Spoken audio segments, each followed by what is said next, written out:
اسے کام نپٹاتے ہوئے کافی وقت ہو چلا تھا، لیکن کام تھا کہ بڑھ ہی رہا تھا، ختم ہونے کا نام تو لے ہی نہیں رہا تھا۔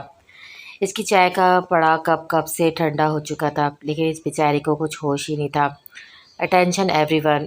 داور کے سنجیدہ بھرے لہجے میں سب اس کی طرف متوجہ ہوئے تھے، جو ایک ہاتھ پینٹ میں ڈالے سب پر ایک دائرانہ سی نگاہ دوڑا رہا تھا۔ آخرکار نگاہ اس پر رکی تھی، جو کام چھوڑے داور کو ہی دیکھ رہی تھی۔ داور کے دیکھنے پر وہ سر جھکا کر نظریں فرش پر جما چکی تھی، جس پر داور کے ہونٹوں پر ایک طنزیہ سی مسکان چھلکی تھی۔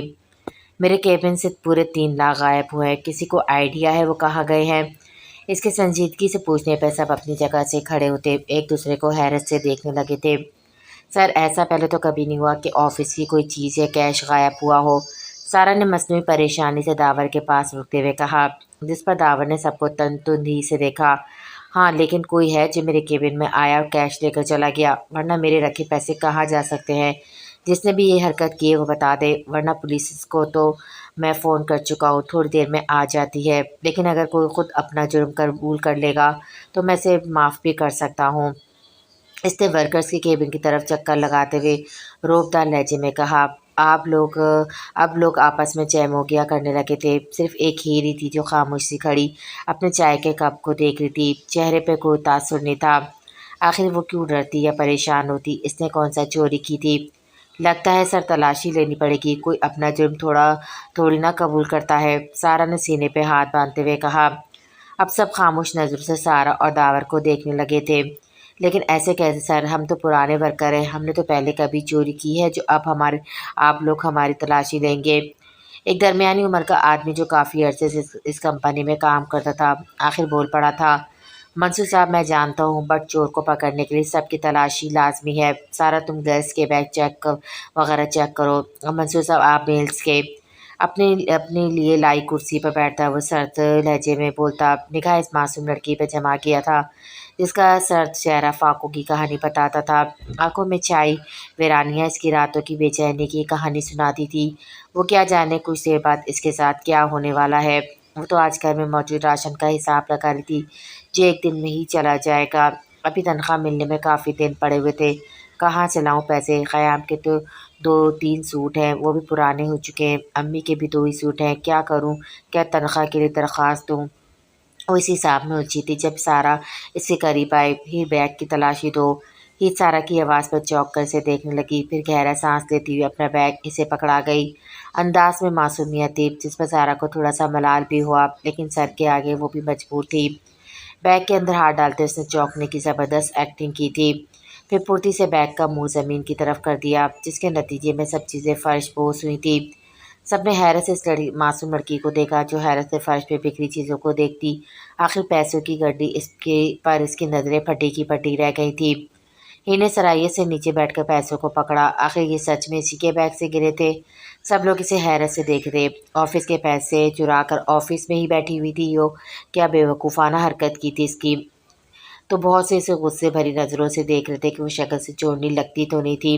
یہ پیسے میرے بیگ میں کیسے آئے؟ وہ پیسوں کی گڈیاں پکڑتی ہوئی حیرت سے جیسے پوچھ رہی تھی۔ میں نے ڈالے ہیں، سارا نے اس کے سامنے آتے ہوئے طنز سے کہا، جس پر وہ ٹھٹک کر سارا کو دیکھنے لگی۔ وہ اس کی بات کو سچی سمجھتی، مگر سارا کے تالی مارنے پر وہ چونک کر اسے دیکھنے لگی۔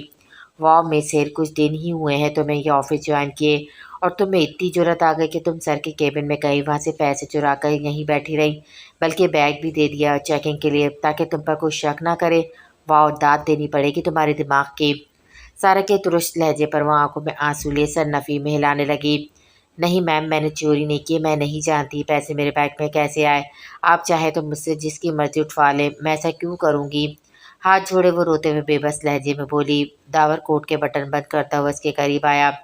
کیا تمہاری والدہ بیمار نہیں ہے؟ کیا تمہارے گھر میں کھانے پینے کی چیزوں کی کمی نہیں ہے؟ چوری کا جواز تو بنتا ہے، ظاہر سی بات ہے تمہیں پیسوں کی ضرورت تھی، تم نے اٹھوا لیے، اور دوسری بات تمہیں میرے کیبن میں جاتے ہوئے سب نے دیکھا تھا، میں اس وقت کمرے میں نہیں تھا جب تم میرے کمرے میں گئی تھی، اور تمہارے بعد میرے کمرے میں کوئی گیا بھی نہیں تھا، تو کیا پیسہ خود بخود تمہارے اس خوبصورت بیگ میں آ گئے تھے، یا پھر تم پاگل سمجھتی ہو؟ داور کے ایک دم چلانے پر وہ ڈر کر اچھلتی 3-4 قدم پیچھے کی جانب کھسکی تھی۔